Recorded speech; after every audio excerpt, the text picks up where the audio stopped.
for me and for our children. A world where we can boast of basic amenities. A world where safety is paramount. A world where there's peace, there's love, there's unity, and there is harmony. A beautiful world. A world that you can be proud to be a part of. My name is Denise Dennis-Wallo. Good afternoon and welcome to the final hour on the sunny side today. Like I mentioned in the previous hour, we'll talk birth order influencing personality traits. Now there's something that happens and you just see someone behave in a particular manner. And what was popular then was you ask the person, what month were you born? And the person says, oh, it's born in the month of June. You say, oh, I see. Oh, it's born in the month of October. Oh, I see. You are a Libra. No wonder. You know. And then there are people that always say, this is how I am. Oh, it's because I was born in XYZ months. And you see how some people have attributed how they eventually turned out or how they behave to the month and the date they were born. And then there's also the temperament. Whether the person is a sanguine, a phlegmatic, whether the person is a melancholic, whether the person is, what's this other one now? Just tell you, oh, I'm the way I am because of my temperament. And you begin to ask yourself, who defined what? By what standard? Is it generally acceptable? Is it something that you heard and you say, okay, this is how it should be, and you just slide into it, you just adopt it immediately, no questions asked? Or is it the real influence that being born at a particular time, under particular circumstances, whether the sun, the moon, the water, the air, is able to shape in your attitudes and your unique characteristics, your weaknesses and your strengths to be what they have come to be today? What if you were told that part of the reason you behave the way you do is due to your birth order in your family? Yes. Oh, I'm a first child, and so I behave this way because I'm a firstborn. Oh, there are people, if you go on social media, there's a lot to read, to laugh, to comment on. Somebody says, the way you are behaving, you it's like you're a last born. And the person says, yes, I'm actually a last born. I say, hey, I talk I'm also last born, then they behave. And then there's a way you behave. They say, your own last born, you come at the time when your parents don't shut down like they were done, and all of a sudden you came unexpected. They were not expecting you, and you just showed up, Abby. That's the kind of last born. Say yes. So say, hey, no wonder that make you behave the way they behave. Why? Then you say, it's like you are the firstborn in your house. How do you know? Say, there's a way you are behaving. It just shows that you are. There's a way firstborns behave and carry themselves. And then there's a way you behave. They say, you're an only child. The way you are behaving, you're an only child. There's a way only children behave. So the influence of birth order in a child's personality is a fairly interesting area of study, capturing the eyes of parents, children, educators, and psychologists, especially for those who choose to pay attention. Does being the eldest, middle, youngest, or the only child shape who a person becomes? Research suggests that birth order can indeed have a significant impact on personality traits. Now here's a look at how the birth order in which children are born might affect their character and behavior. And you will tell me whether you agree with what this research has to say or not. Now they are saying that the eldest child often finds themselves in a position of responsibility and leadership within the family. As the first to arrive, they typically receive more focused attention and resources from their parents. This early investment can lead to the development of traits such as diligence, reliability, and a strong drive for achievement. Firstborns tend to be more ambitious. This may be due to the higher expectations placed on them, as they are often seen as role models for their younger siblings. A study published in the Journal of Research in Personality highlights that firstborns are more likely to exhibit leadership qualities and a strong sense of duty, reflecting the significant role they play within the family structure. Then, of course, there is the middle child. Middle children often occupy a unique position, balancing the attention and achievements of their older and younger siblings. This can lead them to develop strong negotiation skills and a sense of diplomacy as they strive to carve out their own identity within the family surroundings. Middle children are typically more adaptable, sociable, and cooperative. Their position in the family often requires them to mediate conflict and build bridges, building an understanding of different perspectives. This adaptability is supported by research published in Personality and Individual Differences, which suggests that middle children are often more flexible and sociable compared to their siblings. Then there is the youngest child. Youngest children usually enjoy a more relaxed upbringing, as parents may be more experienced and less anxious by the time their last child is born. This more laid-back parenting style can allow the youngest to explore their creativity and develop a more carefree attitude in themselves. The youngest children are often outgoing, charming, and inclined towards seeking attention.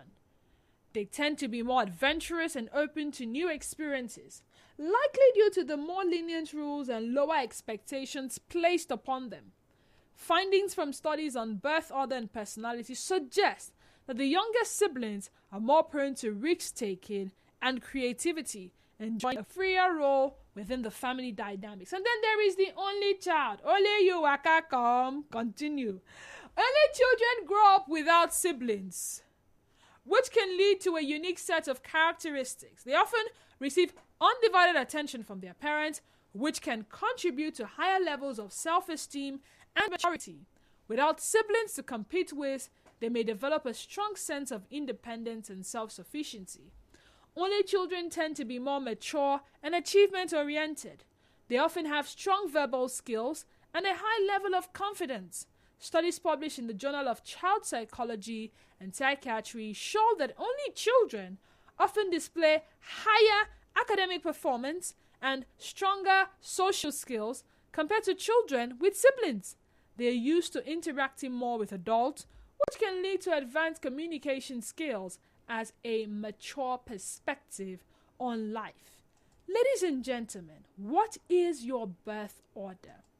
I find myself between being an only child and a first child, and I will explain maybe after the commercial break. But yeah, I belong to two birth orders. Has your birth order shaped the person you have grown up to be in any way? I mean, when you look at it and you look back to the number, firstborn, secondborn, thirdborn, did it in any way affect your lifestyle, your character traits, your decision-making skills, and all of that? And then question number 2, is it the kind of upbringing that you received or the consciousness of who you were that played a role in how you indeed turned out? 0817 923 0002. Once again, 0817 923 0002. We'll come back to this after the commercial break. Stay tuned.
0817-923-0002. Also 0817-923-0003.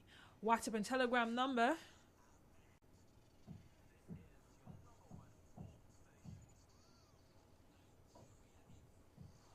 Sincerest apologies for that. WhatsApp and Telegram number is 08090306416.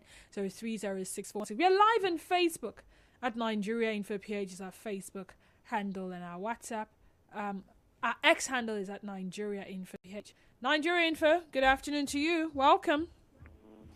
Yes, Dennis, good day. Good day. It is Denise. Go ahead. Yes. Okay, my name is Kadi. I'm calling from Ozoba. Kadi from Ozoba. Thank you for joining us. Yes. Okay, actually, what you're talking about is true.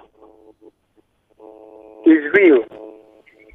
But you know, there are two kinds of destiny. Most people don't know. There is the natural destiny, and there is the destiny in God. There is the what? Destiny in God. Destiny in God. Oh, okay. I think I hear you now. God, yes. Destiny in God. And the natural destiny. The natural destiny has to do with your family, history, the culture you grew up in, the way the life is taken. That would mean that if your family, has issues of cancer, you are most likely to also have cancer because you are following the natural history. But you can also decide that you want to follow God's destiny. And that would mean now that you now come to God, ask Him to change what cancer issue that has been in your family, so that you can have a different life from the one that is natural. Because most information that you get these days are based on the natural way of life. But there's a God way of life. And most people don't know this. Just like there's the plant life, there's the human life, there's the animal life, there's the aquatic life, then there is the God life. You can decide not to have issues in your family that may be negative. Of course, you can also decide to have traits in your family that are positive. Okay. To help you grow and become a better person. But the truth is, many times people attribute their misfortunes to their family history. All right. Thank you so much. Victor from Mile 3, thank you so much for joining us. Go ahead, Victor. Good afternoon, Gigi. Good afternoon, Victor. How are you doing today? I'm fine. How you all going, man? Work is going great. Glad to hear from you. Go ahead, Victor. All right.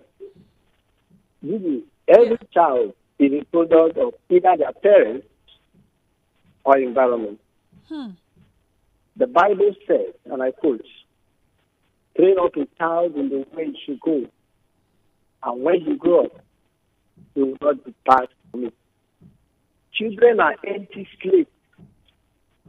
It is we, either through the parents or through those around them, that write whatever is on them. They are not different from the slate we used to go to school with those days. If you don't write mathematics on that slate, it will be as plain as it is when you keep it to tell me that any character a child learns is not gotten from either the environment or the parents. So I go with the school of thought that it is not actually by nature, but more of nurture. More of nurture. Thank you. So now, the nurture, does it come by virtue of the number? Because I'm going to be very, very honest with you. As a mother, all right, okay, for my first child, there were a lot of things that were new to me, all right, I'm speaking for personal experience. I found myself researching a whole lot from the moment of conception up until delivery. I started observing patterns. I started reading about such patterns. I wanted to be sure it was not peculiar to my child alone. I also would read on how to bond with a child as a mother. Now, I put in all of those work. I am still putting in the work. I'm still noticing things. I'm still trying to figure out how to navigate through these things. To be very honest with you, I am not sure I am going to put in that much effort in my second child, because I would think myself to be a pro by the time the second child comes. I don't know if you get what I'm saying. Yes, I'm getting Will my level of commitment, steadfastness, instructiveness, correctiveness be the same with the second child? I cannot say. Will that also impact on how my second child turns out, and how my first child turns out, and how my other children will turn out? That's the question. Because I look at myself, like I said, I'm a first child and I'm also an only child. To my father, I was an only child. To my biological mother, I am her first child. So I have younger ones after me. For the longest period of time, I was an only child. I thought myself to be an only child until I became an adult and I discovered, I even have younger siblings. Did that shape me in any way? I found myself talking to walls. I found myself having conversations with myself. Yes, this is a reality. I found myself discussing with myself most times. And when I look at this research, I tell you the truth, most of my friends, even till date, are way older than I am. I have friends who are 70 years. I have friends who are 50 years. I have friends who are very, very old. And I say, this person is my friend. I'm like, what are you saying? How can you say this person is your friend? But has that shaped me? I would say yes, in a way, because I'm drawing from their wisdom. But then again, you have other only children who are still very dependent on their parents, who, if their parents do not tell them sit down, they cannot sit down. So how true are some of these research, especially when we bring it to Africa, the way we raise our children here in Africa, and how we go about parenting? Also taking into consideration the fact that some parents are not Christians. Some parents belong to other religions. Some parents are traditionalists, because some people will want to bring in the fact that, if your parent is a Christian, your child will be like this and like this and like that. You can't take away something called genetics. Genetics, okay.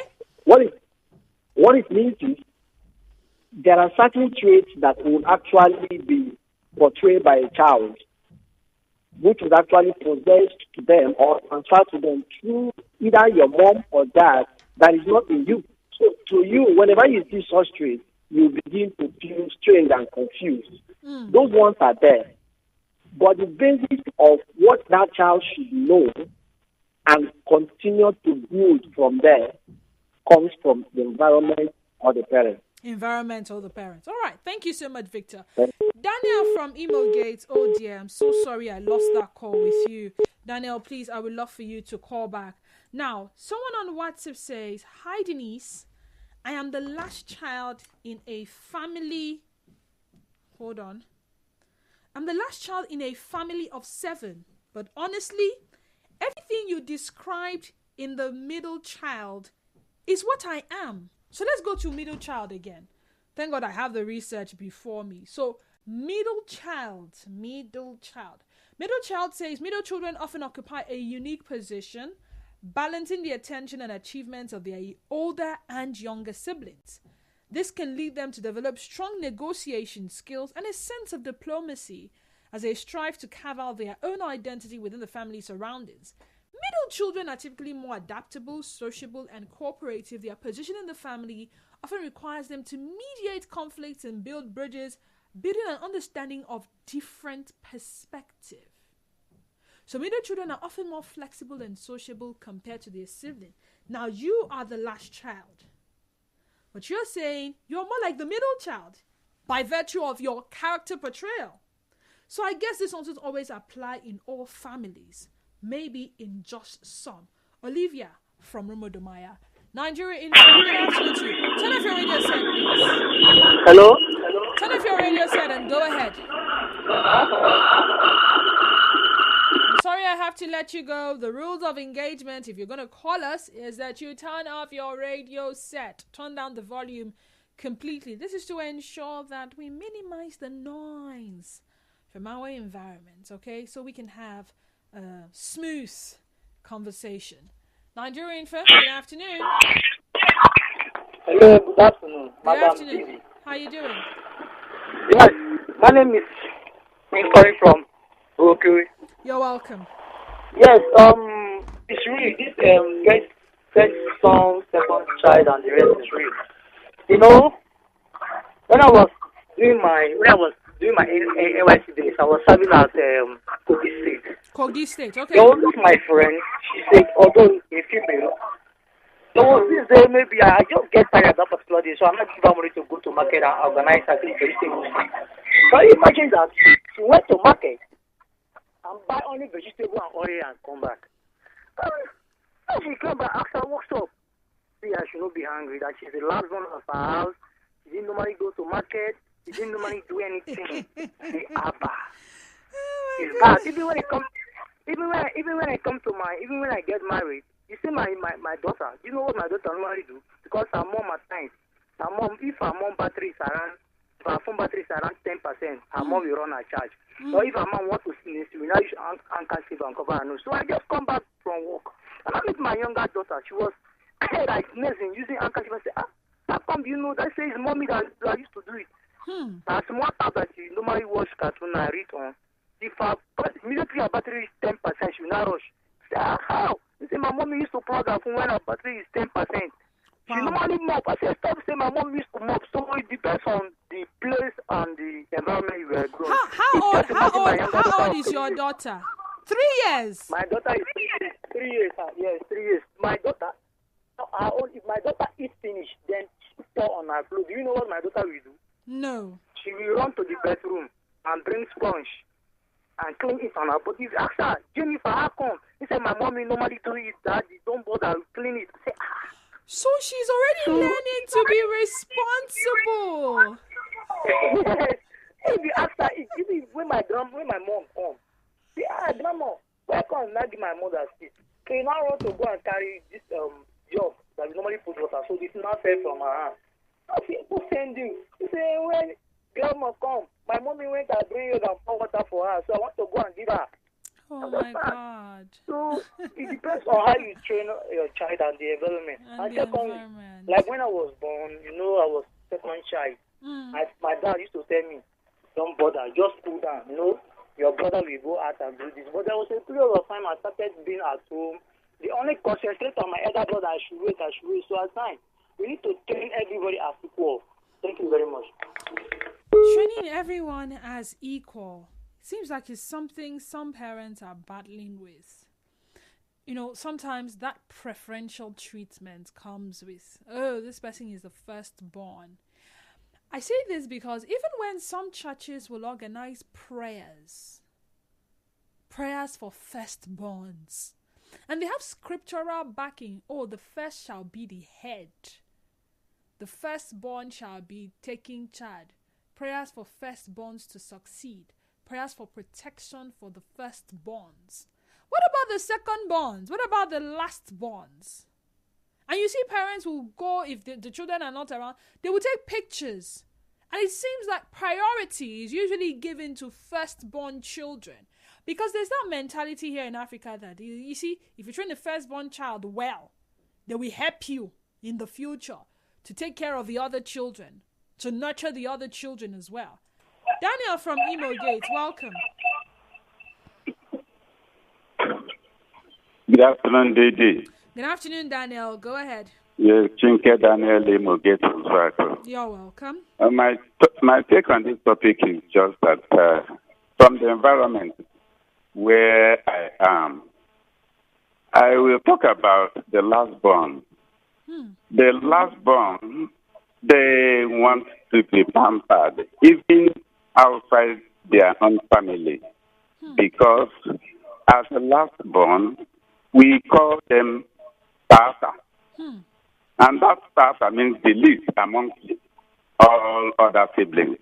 So in that family, he or she is pampered. Even the little things, maybe biscuits that the elderly ones cannot share with other people, they will give it to the last one. So what I want to say is that within my environment here, the last one wants to be pampered, and he or she deserves a kind of sympathy from other people. That's the way it is here. So how does it affect them when they eventually grow up? That's what I'm telling you. So they even take it outside their family. They even want others to pamper them. And just like you rightly said, oh, you are behaving like the last child. Meaning he wants to attract other people's sympathy. That's the way it is. Okay. So behaving like the last born is a thing after all. Akpala from Rupako, thank you for joining us. Go ahead. Yes, good afternoon, Denise. Good afternoon. Yes, I'm enjoying your program, and particularly this topic. Yes, based on the birth position, I'm the first child. First child, yay. Yes, both from my father's side and my mother's Your side. mother's side. But in between, after I was born, things couldn't work well between my father and my mother, so I was raised by a stepmother. Hello? I can hear. I'm with you. All right. So I listened to all the analysis from the research. My particular question is, from where did that research come from, so that I can know how to relate to it? Okay. So most of them, there is one from the Research in Personality, Journal of Research in Personality. There is another one from Personality and Individual Differences. Then there is another research on birth order and personality as well. Then the final research is from child psychology and psychiatry. So there are about 3 or 4 different researches. Okay. Why I ask that question is, oftentimes when researches come up, we don't know the area from where it's coming. So their response and researches and their results they get may be particular to the area of the research. The area of the research, okay. So, but particularly when we're basing this topic now, it's right here in Africa we're talking about. And so Africa may be quite different from such areas where those researches came from. So back to the issue now. I'm the first one. All that attention the research said you get as a firstborn, a bit of the attention I got, but not in the way the research put it. Okay. The attention I got was for me to be disciplined in order to pass the same discipline down to my younger ones in the event of a misfortune to either parents, whether my father or my mother. That's how I was brought up.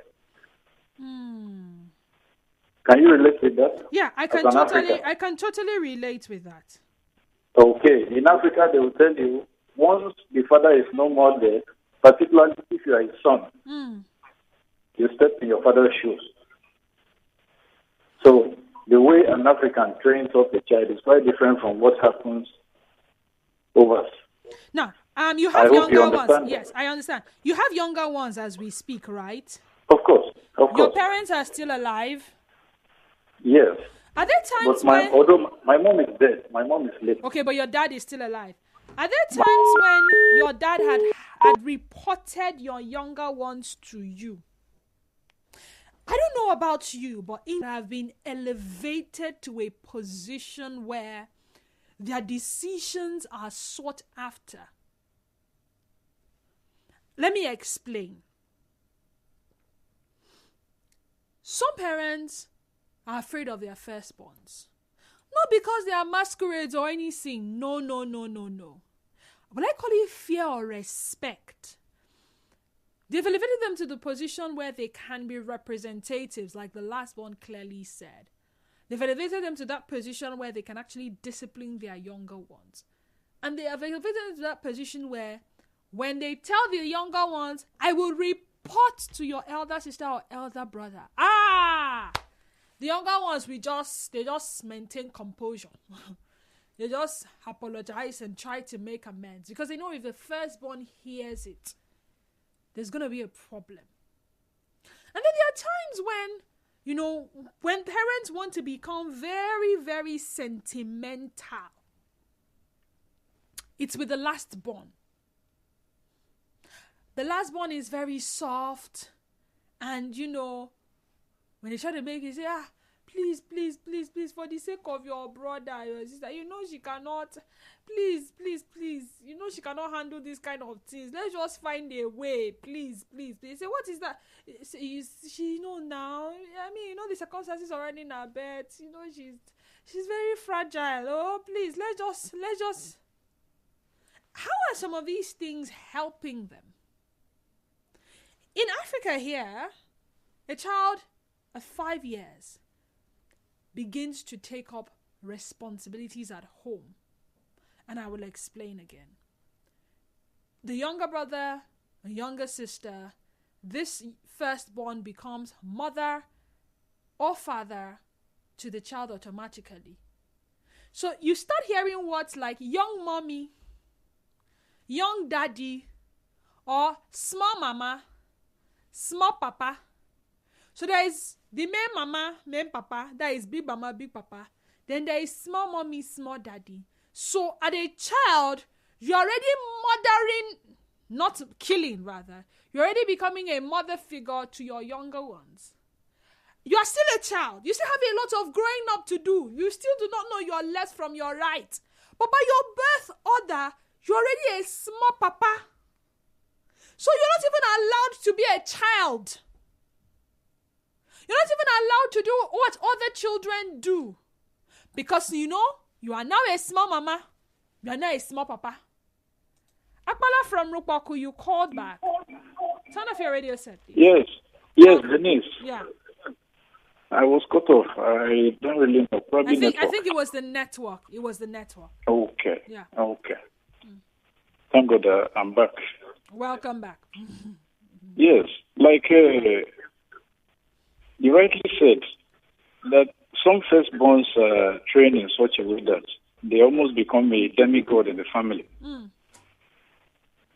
In Africa here, it's for a reason. Like, I'm a Christian, and if we are to follow the Christian dictates, the way the Bible puts it, train up a child in the way he should go, and when he is old, he will not depart from it. What does that translate into? In a family, the moment the firstborn gets born, whatever are the rules of engagement of that family, right from the particular family to the environment, which is the society in which the family is located, there are certain rules of engagement. The way you behave, your culture, the way you respect, the things you should know, things you should keep away from. All that, both parents, father and mother, know about that. Uncles, aunties, and the rest. So, who comes first and who should start learning first? It is the firstborn, right? Yeah. That is why emphasis is placed on what? That first one. If the first one is properly trained and he becomes responsible, the parents could now rest because you cannot compare the strength of the resting from their labors. From labors, okay. So they are only going to be doing provision. Not just provision. If he's properly trained, he is trained in light of what? Understanding how to be a provider, how to, in short, in all ramifications, whatever a child needs to know is taught to that particular first one. Mr. Akpala, have you heard people say something like this? In my less life, I no go like to be firstborn again. Have you heard such statements? Even me who is talking to you, if you ask me now, I can relate to that. You know why? Why? In my own case, I told you something happened and I was brought up by stepmom.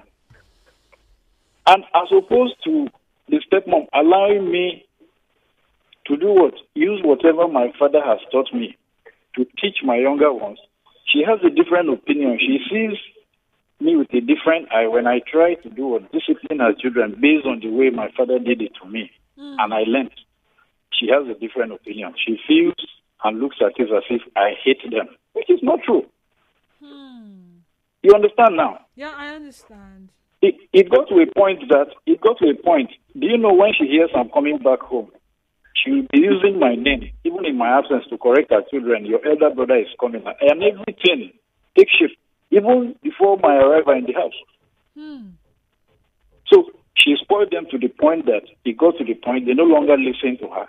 She now had to come back to resort to what she was fighting against. Yes, wow. So the same way home, she wouldn't give space to help her discipline the children. The children grew to the point because she has almost all boys, just a female. And now she can no longer have... Network again. Sorry about that, Mr. Akpala. Sophia from Port Harcourt. I'm glad I'm talking to a lady. Good afternoon. How are you doing? Good afternoon, Didi. I'm fine. All right, Sophia, talk to me. All right. I want to for us Fulani, our own, I think it's a bit different because the first one is somehow slightly neglected. Really? If they born a firstborn, they will not be calling his name or her name. Whatever decision will be taken, it's like the parents, they are child of the firstborn, you understand? Even in terms of education, back then during our father's time, he said our father happened to be the second born. The firstborn will be the one that will take care of the cows, you understand? So our father is the second born. He was opportunity to school. His father asked him to choose wherever he wants to school. He went to Egypt. He studied Quran. He can read and write. Are you Anybody serious? who is reciting the Quran and made a mistake, our father can correct that. His father built a house for him. He gets all he wants, but the first one was, you understand? So, even though these things have been, they are not following it anymore. But in our family, our firstborn, so she was not given the opportunity as my sister, our second born. Our second born was given opportunity to go to Western education. Me, I'm the last one. You are the last But one. our mother born one son after me and she died, the baby also. That's why I happen to be the last one. So we all go to school, but the first one will not go to school. He will be with the cow. So our second one, she went to Islamic school. She can recite Quran. In fact, she was given an award 2 weeks ago before I came. Wow. Because she called radio stations. She was giving Quran knowledge and hadith. So you understand? So for all the Fulani, mostly because the second one is the person that I enjoy the most. The second born enjoys the most. Wow. Yeah. Wow. Thank you. Bye. All right, thank you, Sophia. That's for the Fulanese. So this thing, maybe perhaps the tribe or the family goals, orientations, and standards play a role. What do you think? Dr. Ozoma says, hi, Didi, all things work together for good. So says the Holy Bible. The genetics, family training, environment, positive and negative experiences, and peer association all contribute to the making of a person and his or her total outcome. Simply Goodness says, Didi, I know be firstborn, no. I am actually the thirdborn. But if I tell you the position I hold in my parents' heart, most especially my mom, you won't believe it. She practically takes my opinion on issues because of the way I comport myself. I enjoy it. I no go lie, but I have not and will never abuse it. Birth order has nothing to do with how a person behaves. Rather, it's the way a person was taught or conditioned to act based on things like expectations of people in their environment and other factors. Like if you keep telling a child, you are the firstborn. Don't you know you're supposed to be setting an example for XYZ? He or she tends to move himself to what is being said in order to avoid conflict or disapproval and to please others. My husband is a lastborn, but he doesn't behave or think like one. He's what some will call an old soul, and has always been, and he sings and acts accordingly. Shortly after he was born, elders from his place were like, this is the reincarnation of so and so. They don't call him his given government names, and he has always done or said things that will be seen as strange by anyone who doesn't believe in reincarnation. I'm a firstborn, but I don't act like it. Even when I try, people always say something is off. I never followed certain rules. I hated housework, etc., no matter how much I was beaten. But around the time I got married, my husband's people and my people said we're both incarnations of two people who loved each other very much in past life and promised to return. And it's why, despite how we were raised in this lifetime or our tribes, because we are from different tribes, or even our birth order, we've always exhibited certain traits they recognize, and we couldn't help it. I wish we could continue this conversation, but you see, like every other conversation on Nigeria Info FM, this one comes to an end now. Thank you all so much for being a part of it. I mean, in course of this conversation, we have tried to answer questions around your birth order. How has it impacted your life in any way? I mean, when you look at your life now, would you say that you turned out a certain way because of your birth order? Maybe if you were second born, it would have been a lot different. Maybe if you didn't have to be the first to be asked questions. I mean, let me just say this before I leave the studio. I have seen firstborns suffer a great deal. I've seen firstborn children beaten for the mistakes of the secondborn or the lastborn. And you hear parents say things like, "Hey, it's your fault! Why didn't you watch him well? So the other children break a glass cup, and it's the firstborn's fault. So the firstborn is supposed to be walking around with them to ensure they don't break the glass cup." I have seen responsibilities of the parents transferred to the firstborn. So guess what?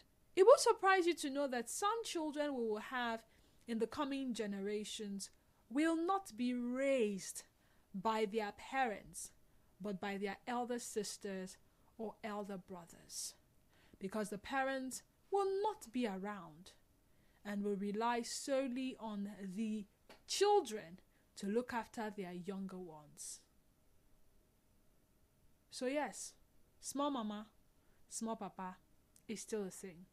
My name is Denise Dennis Wallace. Thank you so much for being a part of this conversation. I'll be back here tomorrow on the sunny side. Follow us on X at Nigeria Info PH is our X handle. Facebook page Nigeria Info 92.3 PH. On Instagram and Threads at Nigeria Info FM _PH. Follow me on X and Instagram at _Denise _Dennis. My Facebook page is Denise Dennis and my Facebook account is Denise Dennis Wallace. Do enjoy the rest of your Tuesday. Adios.